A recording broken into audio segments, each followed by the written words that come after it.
आज वैसे तो मुझे इस टॉपिक पे बात करनी थी जो रिपोर्ट आई है, जो ये कह रही है कि इंडिया को 75 ईयर लग जाएंगे यूएस के क्वार्टर पर कैपिटा इनकम तक पहुंचने में। बट एक दो और चीज़ें मेरी नज़र से गुजर गई जिन्होंने थोड़ा मेरा खून जो है कम कर दिया है। तो पता नहीं क्यों मुझे थोड़ा माइक्रो रेज हो रहा है उसके ऊपर, तो मैं अपनी बात करके यहाँ उस पर भड़ास निकालना चाहता हूँ। पहली चीज़ तो ये कि केरल में जो अभी लैंडस्लाइड हुआ है उसमें, केरलान मैं नहीं बोलता, केरल बोलता हूँ क्योंकि केरल हमारा नाम है तरीके का। हो सकता है मैं गंवार हूँ इसलिए। केरल में जो मडस्लाइड हुआ जिसमें इतने लोगों की जान चली गई, उसमें आज हमारे लीडर ऑफ अपोजिशन गए थे, और उनकी पार्टी और भी लोग, परिवार के भी लोग। और इसके ऊपर उन लोगों ने ट्विटर पे, जो कि इलेक्शन से पहले ये दावा कर रहे थे कि अगर बीजेपी जीत गई, इतना श्योर है कांग्रेस का जीतना कि अगर बीजेपी जीत गई तो वो अपना अकाउंट डिलीट कर देंगे, जो कि अपना अकाउंट अभी भी डिलीट नहीं कर रहे हैं। शर्म इनको मगर नहीं आती, ये वाला हाल है। और अब कह रहे हैं कि अरे राहुल गांधी इतना बड़ा लीडर है, ये सीधा ही पहुंच गया यहाँ पे, प्रधानमंत्री क्यों नहीं पहुंचा। ठीक है, तो पहली बात तो ये, राहुल गांधी उस एरिया के एमपी हैं, तो उनका जाना ज़्यादा ज़रूरी है मुकाबले प्रधानमंत्री के। हर जगह प्रधानमंत्री नहीं जा सकता, बट इनको लॉजिक समझ में नहीं आएगा क्योंकि ये बेसिकली पेड लोग होते हैं जिनका काम होता है एक प्रोपेगेंडा क्रिएट करना। ठीक है, और बाय द वे वो जो राहुल गांधी वहाँ गए थे ना, तो उनका जो उनके साथ साज सामान गया था, जो पूरा लाव लश्कर जिसे कहते हैं वो गया था, उसकी वजह से जो रेस्क्यू की जो व्हीकल्स थे वो डिले हो गए।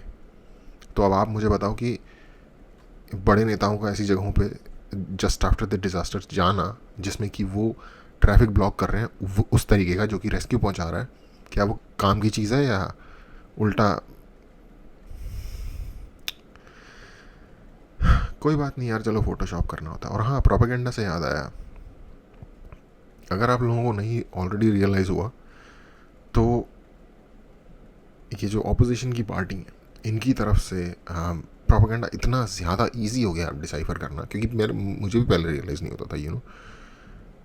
मान लो कोई एक इशू लेंगे ये, और हर बंदा फिर उसके ऊपर बोलना शुरू हो जाएगा उसी चीज़ के ऊपर।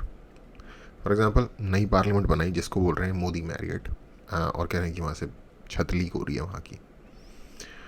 पहली बात तो, मोदी मैरियट क्या भारत सरकार के पार्लियामेंट के भी पार्लियामेंट है वो, तो वो मोदी मैरियट कैसे हो गई। ठीक है, और आ, अगर उसकी छत लीक भी हो रही है तो उसमें गवर्नमेंट जो जो प्राइम मिनिस्टर है वो भाई खुद थोड़ी बना रहा था, वो मेसन थोड़ी था उसका। चलो यार छोड़ो जो भी है। बेसिकली अगेन ये कोई ऐसी बात नहीं होती जिनको एक्सप्लेन किया जाए, क्योंकि इसमें कुछ एक्सप्लेन करने के लिए इतना होता नहीं है। आपके आपके एलाइज ने ब्रिजेस बनाए हैं पूरे देश में जो अक्सर ढहते रहते हैं और जिसमें लोग मर जाते हैं। वो ब्रिज गिर जाना पूरा का पूरा ज़्यादा कंसर्निंग है, पार्लियामेंट की छत लीक होना ज़्यादा कंसर्निंग है। दोनों ही, मैं ये नहीं कह रहा हूँ अच्छी बात है कोई पार्लियामेंट की छत लीक होना, बट क्या वो इतना बड़ा इशू है कि हर कांग्रेस के बड़े लीडर या जो भी ऑपोजिशन में लोग हैं वो उसी चीज़ के ऊपर बात किए जा रहे हैं। तो एनीवे, आई डोंट नो यार, ये चीज़ें मैं देखता हूँ, मुझे लगता है कि यार आप ऑपोजिशन हो, आपके हाथ में एक रिस्पॉन्सिबिलिटी है लोगों को अवेयर बनाने की जो गलत हो रहा है। आप प्रोपेगेंडा पे क्यों काम कर रहे हो यार, जो करने वाली चीज़ है उस पर काम करो ना। गवर्नमेंट ने टैक्स बढ़ाया है, उसके बारे में एजुकेट करो लोगों को कि भाई क्यों इतना टैक्स नहीं लोगों के लिए डिजर्व होना चाहिए। गवर्नमेंट की जो सच में नेगेटिव पॉलिसीज़ हैं उनको आप क्रिटिसाइज़ करो। आप कंट्री के अंदर आइडेंटिटी पॉलिटिक्स खेलते हो और फोटो ऑप्स करते हो डिज़ास्टर साइट्स पे जाके। एनीवे छोड़ो, इसमें कोई पेड लोग अपना काम कर रहे हैं और मेरे ख्याल से जनता समझदार है। तो मेन चीज़ ये है, जो आज वो रिपोर्ट आई थी उसके बारे में थोड़ी सी डिस्कशन कर लेते हैं। ओके, यूएस के पर कैपिटा इनकम पे हम वैसे भी जाना हमारा इसलिए नहीं बनता क्योंकि जो पर कैपिटा इनकम की बात हो रही है वो जीडीपी की टर्म्स में हो रही है, नॉमिनल जीडीपी, जो कंट्री प्रोड्यूस करता है सर्विसेज स्टफ जो भी है उससे वो बात होती है। एक और टर्म होती है जीडीपी की जो कि ज़्यादा इंडिविजुअल को इफेक्ट करती है, उसको कहते हैं पीपीपी, पर कैपिटा टर्म। वो होती है बायर्स, बाय करने की बेसिकली कैपेसिटी। अगर आप एक इंसान पे, किसी व्यक्ति पे, क्योंकि जब हम जीडीपी पर कैपिटा की बात कर रहे हैं ना, जनरल जीडीपी की बात नहीं कर रहे देश की, तो हमारा जो लक्ष्य है वो ये इस तरफ इशारा है हमारा कि जो एक एवरेज इंसान है किसी भी देश में, उसकी फाइनेंशियल हालत कैसी है या फिर उसकी इकोनॉमिक कंडीशन कैसी है, तो ये है हमारा लक्ष्य। तो जब हम इस चीज़ की बात करते हैं ना, तो हम सिर्फ जीडीपी नॉमिनल की बात नहीं कर सकते, हमें फिर पीपीपी की उसके साथ बात करनी ही पड़ेगी।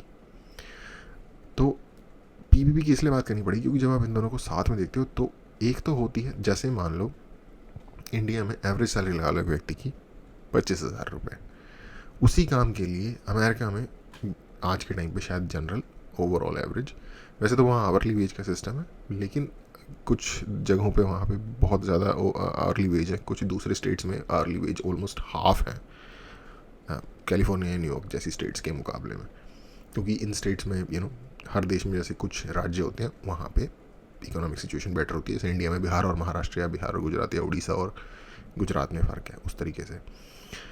तो जब जैसे मान लीजिए एक व्यक्ति वहाँ पे $2500 जो कमा रहा है, उसी हिसाब का व्यक्ति यहाँ पे लगभग इंडिया में लगभग 25,000 रुपये कमा रहा होगा। अब इंडिया में 25,000 रुपये में आप कैसी लाइफ जी सकते हो या क्या खरीद सकते हो, और वहाँ पे आप $2500 में क्या कर सकते हो, इसमें बड़ा फ़र्क है। इंडिया में दिल्ली जैसे शहर में भी अगर आप बहुत अच्छे पॉश एरिया में ही रह रहे, एक डिसेंट से एरिया में रह रहे हो, रोहिणी या इस टाइप की किसी जगह पे रह रहे हो, तो आपको 5 या 10,000 रुपये में एक 1 बेडरूम अपार्टमेंट आराम से मिल जाएगा। और उसके बाद आपका फूड और ट्रैवल वगैरह का खर्चा बहुत आराम से 15,000 रुपये में निकल जाएगा। अगैन डिपेंड करता है आप लाइफस्टाइल कैसा है आपका, अगर आप रोज अच्छे रेस्टोरेंट में जाकर खाना खाओगे तो नहीं निकलेगा, लेकिन अगर आप घर पे खाना ला के बना रहे हो, खुद कुक करते हो, तो ये सब हो सकता है 15,000 में। एक इंडिविजुअल की बात हो रही है, फैमिली की बात नहीं हो रही बाय द वे। ओके, वहाँ पे $2500 में आपको, जिस तरीके की स्टेट्स की बात हो रही है जहाँ आप $2500 कमा सकते हो एज अ लो वेज गाय या गर्ल, वहाँ पे अपार्टमेंट, एक बेडरूम के अपार्टमेंट का रेंट ही $2500 है। तो ठीक है, हम उनके वहाँ नहीं पहुँच रहे अगले 75 साल में भी उनके क्वार्टर में, बट फीजिबल लाइफ कहाँ है, ये ज़्यादा इंपॉर्टेंट चीज़ होती है। डेटा बोर्ड पे डेटा क्या आ रहा है उससे आपकी रियल लाइफ पे फ़र्क नहीं पड़ता, आपकी रियल लाइफ कैसी गुजर रही है इससे फ़र्क पड़ता है। इंडिया में if I am not wrong, labour जो होता है ना, जो लेबर होता है unskilled labour, literally construction site पे जो व्यक्ति मेसन भी नहीं है, मेसन मिस्त्री को कहते हैं जो ईंटें लगाते हैं, जिनको ये सारी टेक्निकल स्किल्स आती हैं, जो सिर्फ लेबर का काम कर सकता है, जो सिर्फ ईंटें उठा के बिल्डिंग के ऊपर पहुंचा सकता है, फिजिकल लेबर करने वाला व्यक्ति, उसकी भी सैलरी, या फिर खेतों में जो मैनुअल लेबर का काम करते हैं उनकी भी salary, if I am not wrong, legally 500 या 600 रुपये है पर डे आज के टाइम पे। 500 रुपये सैलरी के हिसाब से आपकी मंथली सैलरी बनती है 15,000 रुपये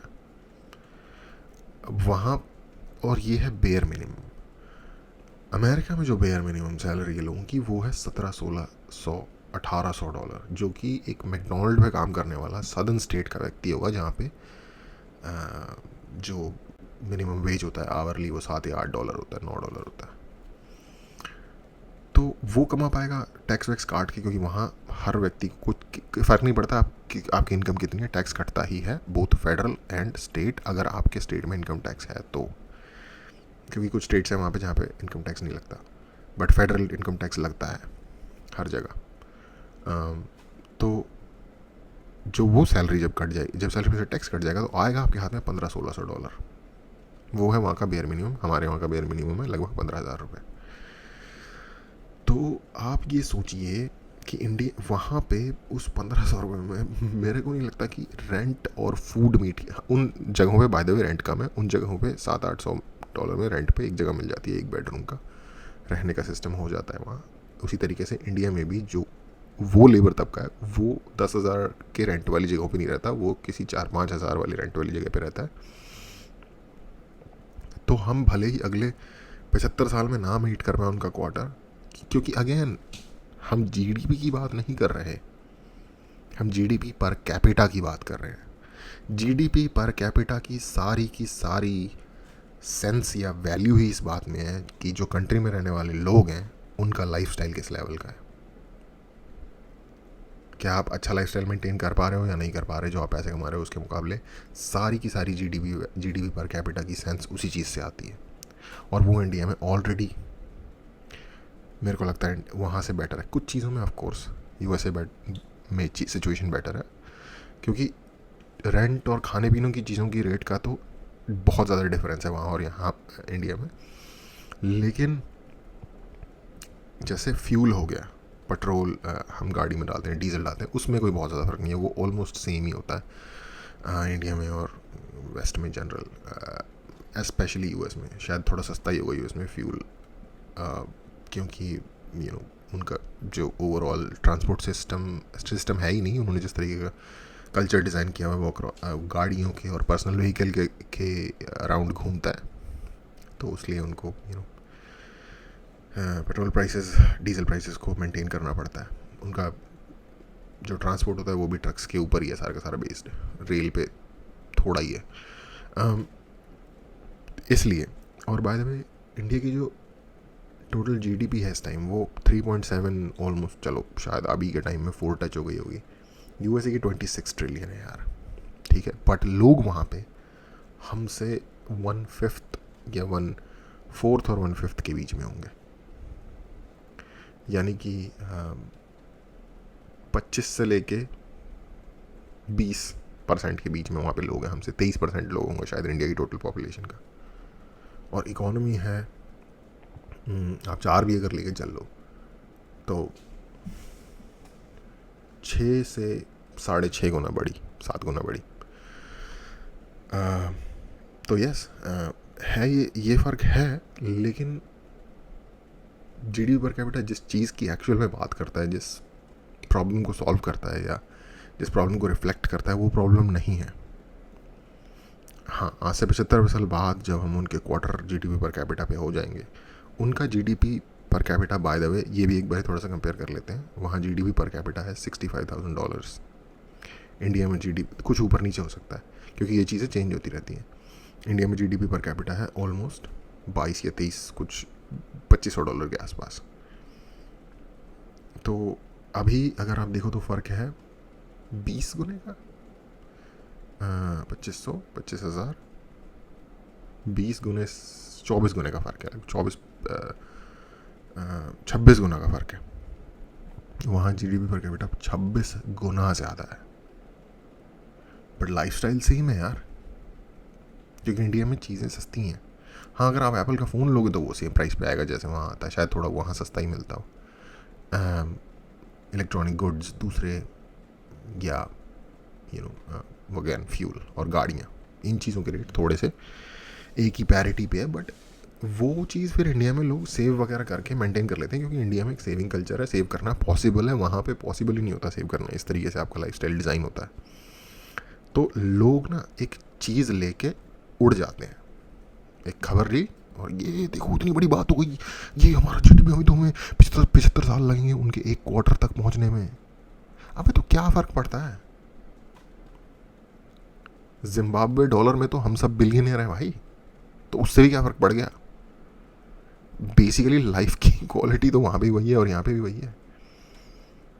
जो मिनिमम वेज अर्नर्स हैं बेसिकली यार, जो जिनके ऑलरेडी फैमिली में संसाधन अवेलेबल नहीं है, रिसोर्सेज नहीं है, वो तो वहाँ पे भी वही लाइफ जी रहे हैं, फुल टाइम जॉब कर रहे हैं, शायद 2 जॉब्स कर रहे हैं अपना गुजारा करने के लिए, या इंडिया में भी वही कर रहे हैं, बेसिकली एक जॉब कर रहे हैं, बल्कि इंडिया में शायद बेटर है, एक व्यक्ति काम करता है ज़्यादातर अभी भी और फैमिली का गुजारा चल जाता है। तो जिन चीज़ों की बात हो रही है ना, as a consumer, news consumer, आप उनको समझिए, इंस्टेड ऑफ कि इसको लेके आप जो ये लाइक एक क्या बोले, इसके लिए क्या वर्ड होगा, प्रोपेगेंडा सही वर्ड नहीं है इसके लिए वर्ड है, जैसे मैजिशियन होता है ना, वो एक चीज़ दिखा रहा होता है आपको और पीछे भी कुछ और कर रहा होता है, ये ट्रिक होती है उसकी मैजिक की।